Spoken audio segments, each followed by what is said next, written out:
para lojës olimpike, faktikisht, me çojnë një mesazh dhe më thonë, Vatikani ka vendosur për ta vuar bustën e Nën Terezës në para kishës metropolitane, aty ku është Papa Wojtylo. Thash me gjej vendin, dhe unë do të bëj statuën e Nën Terezës thashtu në Brazil me lekë të mia. Aty kontriboi shumë edhe një konsul brazilian që ishte në Shqipëri, ai hapi sy.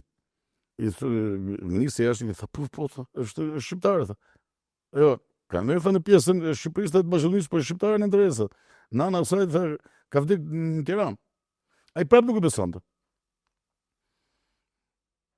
Marrëm atë takimin protokollar, vetë kuptua që ato se pranon se ishin me komunistët e Bashkimit Sovjetik, dhe po do abstenohen, s'ka problem.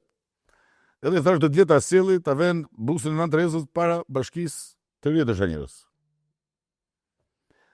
Në udhëtimin e dytë që shkova për lidh kontratat me rast të lojave olimpike, para lojës olimpike faktikisht, me çojnë një mesazh dhe më thonë, Vatikani ka vendosur për ta vuar bustën e Nën Terezës në para kishës metropolitane, aty ku është Papa Wojtylo.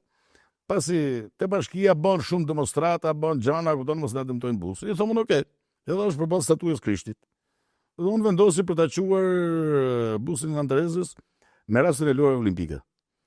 Dhe pyetja që më kthej prapë kryetari i bashkisë tha, "Pse e bën e gjithë këtë?" I thash, "E bën, thash, që ta marrin vesh 200 milion katolik në Brazil që Nën Tereza është shqiptare."